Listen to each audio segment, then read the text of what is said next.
جی بلاول بھٹو زرداری صاحب.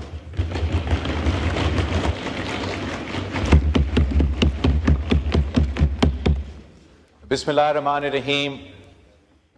جناب اسپیکر آپ کا شکریہ. میں لا منسٹر صاحب کے جو الفاظ تھے اس کے بھی شکر گزار ہوں. ایک کریکشن کرنا چاہوں گا کہ اس بل کی کامیابی میں سب سے زیادہ محنت میرا نہیں مولانا فضل الرحمان صاحب کا ہے. اور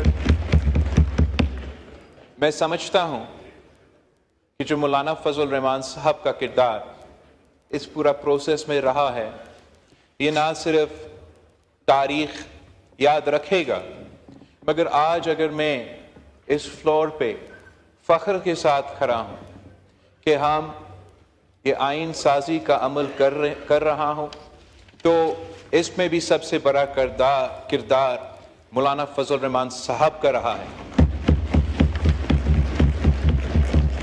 اور جتنا ہمارا آپس میں انٹریکشن رہا ہے یہ پچھلے 2 مہینے میں اس پہ بھی میں کہنا چاہوں گا کہ اگر پاکستان کی سیاست اپنا والد صدر زرداری کے بعد میں کسی کو مانتا ہوں تو وہ مولانا فضل الرحمان صاحب ہے.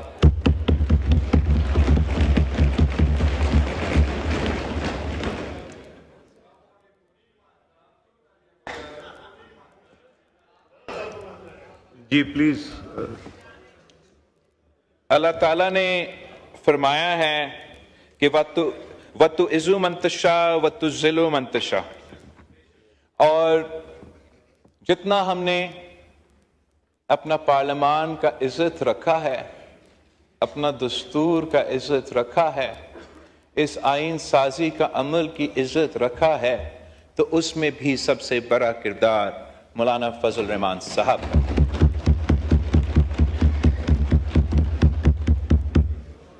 جہاں تک اس آئین سازی کی بات ہے میں یہ بھی کہنا چاہوں گا کہ جناب اسپیکر میرے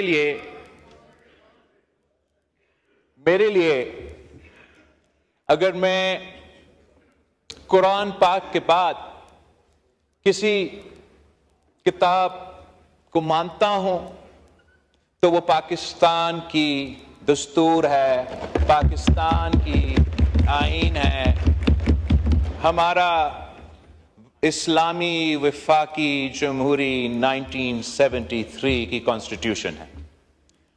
1973 کی کانسٹیٹیوشن کے وقت میں یاد دلوانا چاہوں گا کہ ان زمانوں میں بھی جماعت علماء اسلام ان بینچز پہ بیٹھے تھے اور پاکستان پیپلز پارٹی ان بینچز پہ بیٹھے تھے.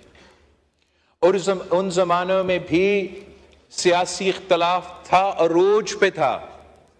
اگر آج کل کے سیاستدان آج کل پاکستان کے عوام سمجھتے ہیں کہ جو وزیر اعظم صاحب اور آج کا قائد حزب اختلاف کے درمیان اختلاف سیاسی جو پولرائزیشن ہوا ہے وہ کوئی عروج پہ ہے تو یاد رکھنا چاہیے کہ جب قائد عوام شہید ذوالفقار علی بھٹو اس ملک کا وزیر اعظم تھا اور جماعت علماء اسلام کے قائد حزب اختلاف تھا تو تب بھی ہمارا سیاسی اختلاف نظریاتی اختلاف عروج پہ تھا. مگر جب پاکستان کی بات آتی تھی جمہوریت کی بات آتی تھی آئین سازی کی بات آتی تھی تو ہم سارے اختلافات بھول کے ایک میز پہ بیٹھ کے اتفاق قائم کر کے سرزمین بے آئین کو اپنا آئین دلوایا تھا.